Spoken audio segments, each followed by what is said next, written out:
प्रधानमंत्री मोदी ने आज वाराणसी में मॉरिशस के प्रधानमंत्री नवीन चंद्र रामगुलाम से मुलाकात की और वहीं उनके साथ द्विपक्षीय वार्ता और तमाम समझौतों पर हस्ताक्षर भी किए हैं। इसी बीच राजनीति हलकों में पीएम मोदी के वाराणसी दौरे और टाइमिंग को उनकी रणनीति का हिस्सा बता रहे हैं और इसे बिहार चुनाव से जोड़ने की कोशिश भी कर रहे हैं। लेकिन सवाल ये है कि ऐसा क्यों है, तो देखिएगा एक खास रिपोर्ट। प्रधानमंत्री नरेंद्र मोदी की राजनीति के बारे में ये कहा जाता है कि विपक्ष जहां से सोचना बंद करता है, मोदी वहां से शुरू करते हैं। अब पीएम मोदी के अपने संसदीय क्षेत्र वाराणसी के दौरे को ही ले लें। इस वक्त मॉरिशस के प्रधानमंत्री नवीन चंद्र रामगुलाम भारत के दौरे पर वाराणसी में हैं। इसी बीच पीएम मोदी ने उनसे वाराणसी में न सिर्फ मुलाकात की, बल्कि यहीं दोनों नेताओं ने द्विपक्षीय वार्ता भी कर ली और कई समझौतों पर हस्ताक्षर भी किए। इस दौरान प्रधानमंत्री मोदी ने यह भी कहा कि भारत और मॉरिशस सिर्फ पार्टनर्स नहीं, एक परिवार है। मॉरिशस के दोस्तों का स्वागत काशी में कर रहे हैं। यह केवल औपचारिक नहीं, बल्कि एक आत्मिक मिलन है।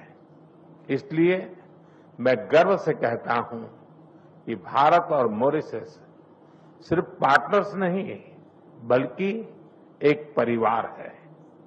फ्रेंड्स, मॉरिशस भारत के नेबरहुड फर्स्ट नीति और विजन महासागर का एक महत्वपूर्ण स्तंभ है। एक बार को देखें तो पीएम मोदी का ये दौरा सामान्य सा प्रतीत होता है, लेकिन मॉरिशस के प्रधानमंत्री का भारत आना, वो भी वाराणसी, और प्रधानमंत्री मोदी का वाराणसी में उनसे न सिर्फ मिलना बल्कि द्विपक्षीय वार्ता करना भी, इसके कई मायने हो सकते हैं। जैसा कि 2 महीने में ही बिहार में चुनाव होने वाले हैं, तो जानकार इसके कई मायने निकाल रहे हैं। और इसके पीछे एक वजह यह है कि नवीन चंद्र रामगुलाम भले ही आज मॉरिशस के प्रधानमंत्री हों, लेकिन कभी उनके परिवार के लोग बिहार से ताल्लुक रखते थे।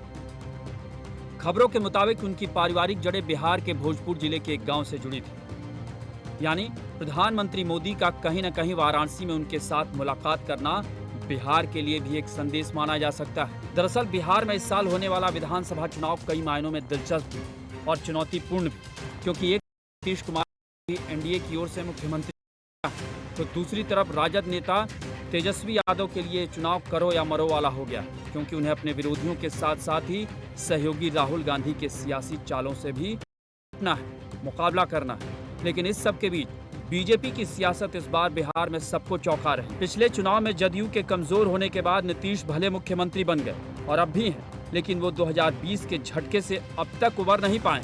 उस पर से उनका स्वास्थ्य उनका साथ नहीं दे रहा है और बीजेपी इस बार जदयू के सहारे बड़ी जीत हासिल कर अपना यानी बीजेपी का मुख्यमंत्री बनाने की ताक में है और इसे जमीन पर उतारने के लिए सियासी शतरंज के विसात पर हर दिन नए नए मोहरे चल रहे हैं।